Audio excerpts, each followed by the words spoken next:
Tremendo agarrón ayer al finalizar el día del juicio contra Álvaro Uribe Vélez porque su abogado suplente, Juan Felipe Amaya, está exigiendo que los dos próximos testigos en declarar tienen que estar allá presencialmente. Y resulta que estos dos testigos están en la cárcel, uno en Bogotá y el otro en Boyacá. ¿Y quiénes son? Son Pablo Hernán Sierra y Carlos Enrique Vélez, dos excomandantes de las AUC y que en múltiples ocasiones han señalado a Uribe, a ganaderos y a empresarios de presuntamente tener vínculos con paramilitares y de haberlos financiado.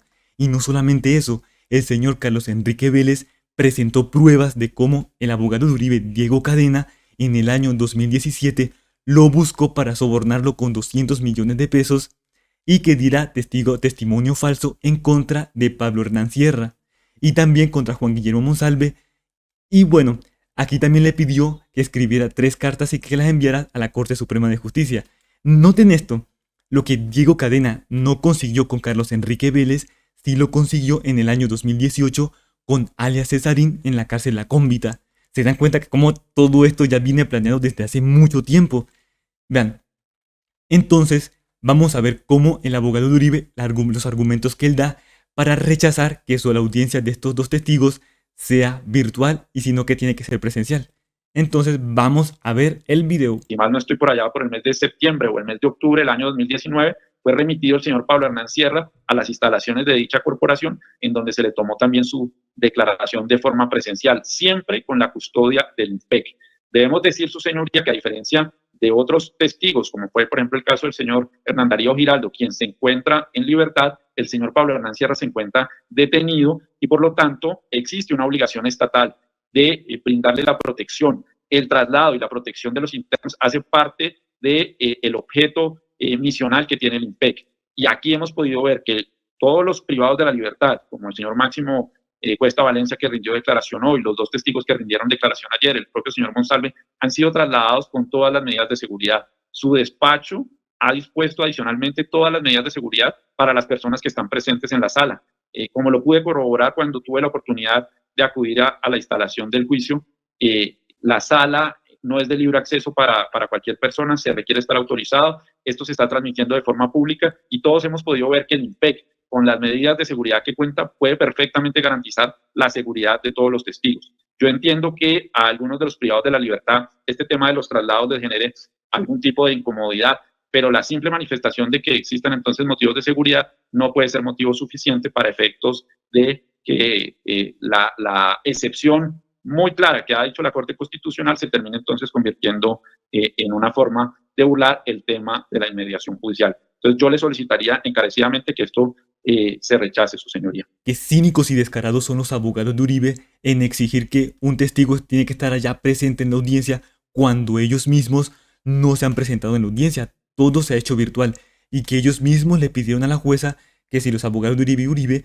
podrían presentarse virtualmente y la jueza en señal de garantía de buena fe se los concedió, porque recordemos que en este juicio de Álvaro Uribe Vélez a esta gente se le ha otorgado todas las garantías, sus exigencias, sus beneficios, todo se le ha otorgado, pero cuando el despacho tiene una exigencia, esta gente no colabora, sino que enseguida empieza con tutelas, demandas, quejas, con todo. Entonces vamos a ver ahora cómo la fiscal denuncia censura por parte del abogado Jaime Granados y cómo le digamos que el manejo de ciertos documentos y el envío de documentos se tiene que hacer con demoras, con retrasos y todo esto, debido a que así mismo lo pidió el señor Jaime Granados, que son mecanismos para ralentizar el proceso contra Álvaro Uribe Vélez. Veamos qué fue lo que dijo la fiscal. Simplemente lo acabo de recibir a las 4:26. Dice que en atención a la PQRS enviada el día 7 de marzo del presente año por el doctor Oscar Lizarazo Castillo, de la cual se corrió traslado a este despacho, me permito poner en conocimiento el requerimiento del señor Carlos Enrique Vélez Ramírez en 5 folios, en la cual solicita formalmente que su declaración sea recibida de manera virtual. Entonces, desconozco en qué fecha exacta la recibió el despacho, pero pues aquí se está dando cuenta que la misma habría sido presentada en una PQRS enviada el 7 de marzo. Me sorprende un poco que hasta esta fecha pues nos cobran traslado de la misma, pero bueno, son 5 folios y su señoría me concede unos minutos de receso para poder revisarlo y poder pronunciar. Doctor, no hay ningún inconveniente y nosotros tampoco no tenemos la necesidad de esconder absolutamente nada. Nosotros recibimos el correo 1 de abril del 2025, 4:26. Por favor, para tranquilidad del doctor Juan Felipe, Luisa me comparte el ingreso del correo.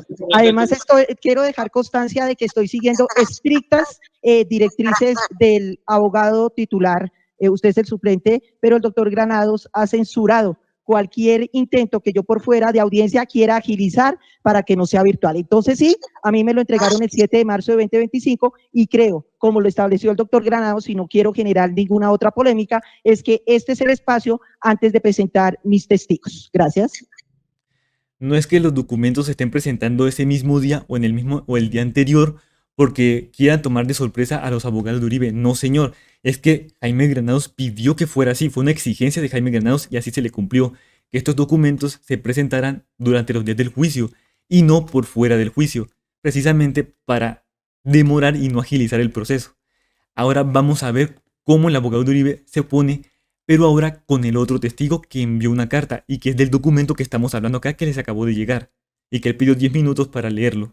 Veamos qué es lo que dice. Cuando me opuse a el tema de que se avalara la recepción del testimonio de forma virtual del señor Pablo Hernán Sierra, debo también, su señoría, oponerme a que el señor Carlos Enrique Vélez Ramírez se le permita, excepcionando lo que ha dicho la Corte Constitucional en la ya muy mencionada sentencia, recepcionar su testimonio de forma virtual y no presencial, como es lo que ordena nuestro ordenamiento jurídico. Las razones, su señoría, son las siguientes. Observo que en este memorial que presenta esta persona que dice representar al señor Carlos Enrique Vélez, está simplemente pues enunciando 5 hechos. El primero de ellos es que efectivamente pues ha sido convocado por la Fiscalía General de la Nación Carlos Enrique Vélez a rendir declaración. En segundo, que su prohijado manifiesta plena disposición de rendir el testimonio, supuestamente para contribuir al esclarecimiento de los hechos objeto de debate. Y el tercero, que sería el que nos interesa, o bien al caso, dice lo siguiente, y me permito citarlo para no generar ninguna distorsión. Es muy corto, su señoría, lo publicito. Dice: tercero, no obstante, en virtud de la connotación y el impacto social del presente proceso penal, así como de los antecedentes y circunstancias que han rodeado la participación de testigos en procesos de esta naturaleza, mi representado ha expresado fundadas inquietudes en relación con su seguridad personal y la de su familia. En atención a ello, solicito formalmente que su declaración sea recibida de manera virtual, garantizando las condiciones necesarias para su participación segura y efectiva desde el centro de reclusión donde actualmente se encuentra.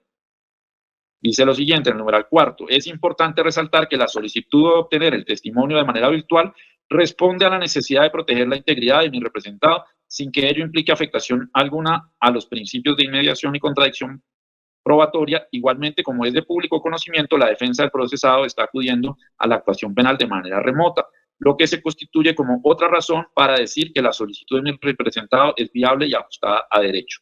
Y finaliza en el numeral 5 con esta advertencia que hace el señor Lizarazo Castillo. Quinto, de no garantizarse dicha condición, mi representado se abstendrá de rendir testimonio por considerar que las condiciones presenciales pueden poner en riesgo su integridad, su seguridad e integridad.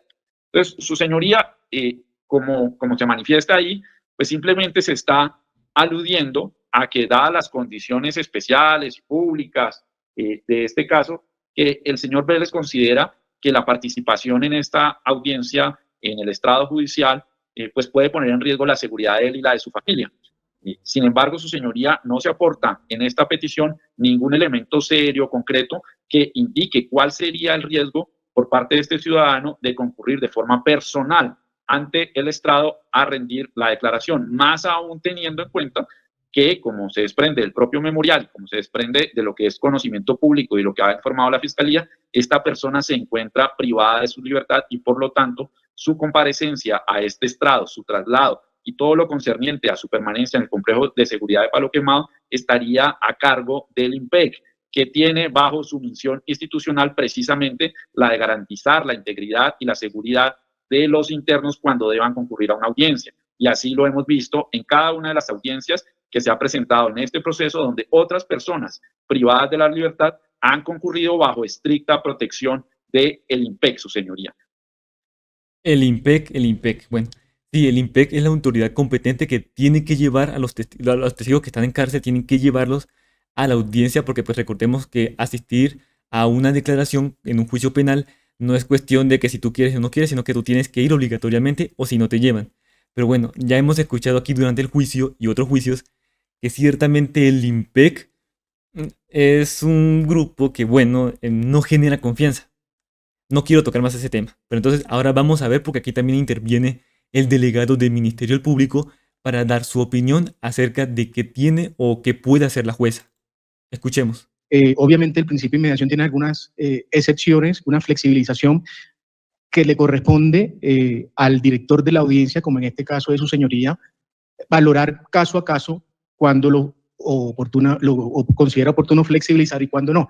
Frente a unas situaciones de personas privadas de la libertad, su señoría ha considerado en su razonamiento motivado y con la sabiduría que le ha correspondido atender este juicio, ha considerado cuándo atender las solicitudes de presencialidad y de mediación o cuando las de virtualidad frente a personas privadas de la libertad, pero al final de cuentas el principio de inmediación está destinado fundamentalmente para el juez, y si el juez, que es el que es destinatario de la prueba, para poder razonar, considera viable o no flexibilizarlo en casos puntuales, pues es una decisión con la que el Ministerio Público no tiene ninguna oposición, y ya usted ha dejado claro que puede recibir en ciertos eventos la virtualidad, excepcionando la orden que se dio cuando se instaló este juicio, que usted lo dijo que iba a ser de manera presencial, pero eso se ha ido flexibilizando para todos. Precisamente esta flexibilidad que se da en sí, pues, si pueden atestiguar presencialmente o virtualmente, ya se ha otorgado, y precisamente se otorgó a Álvaro Uribe Vélez y sus abogados. Entonces, vamos ahora a ver la intervención del doctor Villalba, que es el apoderado de las víctimas. Escuchemos. Su señoría, esta representación ha entendido que efectivamente se ha tratado también de una petición de parte de la Fiscalía, y en ese sentido solicitamos al despacho que acate o que acepte esa solicitud.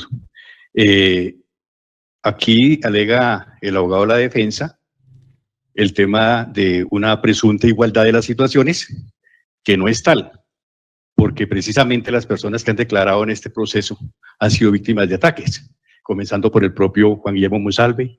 Recordemos que su esposa está en Canadá en el exilio, y justamente lo que provocó todas estas situaciones es cuando comienza ella a intervenir en situaciones que tienen que ver con este proceso. Con temas de seguridad, las personas, y en los casos de esta envergadura, no se puede correr el riesgo de que ocurra algo luego de que al personal alegó ese tipo de problemas. Yo creo que eso hay que ponerle a suficiente seriedad para evitar precisamente consecuencias nefastas y que fueron advertidas desde un comienzo por una persona. ¿Y quién puede negar que una persona que interviene en este proceso y hablando contra, concreto lo digo, Álvaro Uribe Vélez, puede decir que no ofrece ningún problema de seguridad el papel o el rol que esté jugando? Y lo es en el caso del señor Carlos Vélez también. Que otras personas hayan acudido, como el caso de Monsalve, que habiendo sufrido ataques directos vino aquí, no significa que tiene que exigirse el mismo comportamiento a todas las personas que sienten amenaza a su integridad. Así como hay algunas personas que cuando tienen amenazada su integridad acuden al exilio, hay otras que también sienten esa integridad y sin embargo no toman ese camino. Entonces no podemos tomar el caso de una persona para decir entonces que todos tienen que actuar de la misma manera. Hay que examinar el contexto más allá de la manifestación de la persona que se sienta en riesgo. El problema, además del riesgo, es que el riesgo se tiene que examinar en el contexto mismo, porque personas que corren grave riesgo y que han denunciado el riesgo y que las autoridades han estado sordas y ciegas frente a ese riesgo terminan asesinadas. ¿Por qué? Porque la persona no pudo presentar la carta donde le estaban amenazando de muerte, pero que estaba viviendo una situación que frente al contexto nacional y frente al contexto de los procesos judiciales se tiene que entender que efectivamente hay un riesgo. Así que ese examen contextual es de absoluta obligación a la hora de tomar las decisiones, y no como lo dice la defensa, que no, que la persona dice que está en riesgo ya y no demostró nada más. No, yo creo que aquí tenemos que ser absolutamente responsables en ese sentido. Con esta presentación, su señoría, apoyo la solicitud de la Fiscalía General de la Nación, y dejo pues en manos del despacho la decisión. Muchas gracias. Que los abogados de Uribe pueden patalear, gritar, quejas, tutelas, todo lo que quieran, pero quien al final del día decide si el testigo va a presentar virtual o presencialmente es la jueza. Y ahora vamos a ver qué es lo que dictamina y ordena la jueza. Que en Escuchen. ese evento, y atendiendo a que se ha expuesto por parte del señor declarante unos problemas de seguridad, también las razones expuestas por el señor apoderado a las víctimas y lo que según se dice y se tiene conocimiento frente a este proceso de algunas personas que han tenido que abandonar el país precisamente por circunstancias que afectan su seguridad, no solo expuestas por las víctimas, sino también por otras de las partes e intervinientes especiales, pues considera el despacho que tampoco debemos asumir en primer lugar la responsabilidad de ordenar el traslado del señor Carlos Enrique Vélez Ramírez desde un lugar lejano a la ciudad de Bogotá. No sé si por el interno, señora fiscal, para que le dé a conocer al señor defensor de apoyo el lugar donde se encuentra recluido el señor. Tampoco voy a exponer esa situación por los problemas de seguridad que se han expuesto, como se hizo con el testigo que se conectó desde un centro de servicios judiciales, pues es una responsabilidad que debo asumir de garantizar no solo la seguridad de las partes intervinientes especiales, como muy bien lo resaltó el doctor Juan Felipe Amaya, sino también de los testigos. Pues tampoco me veo en la necesidad de exponer su seguridad, que ha sido pues resaltada por el señor defensor que lo representa y que ha motivado la decisión del despacho. En esas circunstancias, pues la orden es disponer que se pueda recepcionar el testimonio del señor Carlos Enrique Vélez Ramírez de manera virtual y con ello se garantiza desde el establecimiento carcelario donde se encuentra privado de la libertad, con eso se garantiza el principio de inmediación, pues repítese el mismo defensor, es del carácter que esa situación, el defensor principal, sin desconocer la activa participación del doctor Juan Felipe, pues sin que esa virtualidad desconozca el principio de inmediación. Así las cosas entonces, y como quiera que esta es una orden, atendiendo precisamente lo manifestado por la Corte Constitucional, que se debe aplicar lo correspondiente a la ley procesal respectiva, entonces frente a ella no procede recurso alguno, pero ya nos ha anunciado el doctor Juan Felipe que interpone el recurso de queja, y como quiera, pues que el despacho ha accedido a la petición de la Fiscalía. También se dispondrá la expedición de las copias de este acto procesal, remitirla a la Sala Penal del Tribunal Superior de Bogotá, haciendo claridad que son dos las decisiones respecto de las cuales se ha interpuesto el recurso de queja por parte del señor defensor.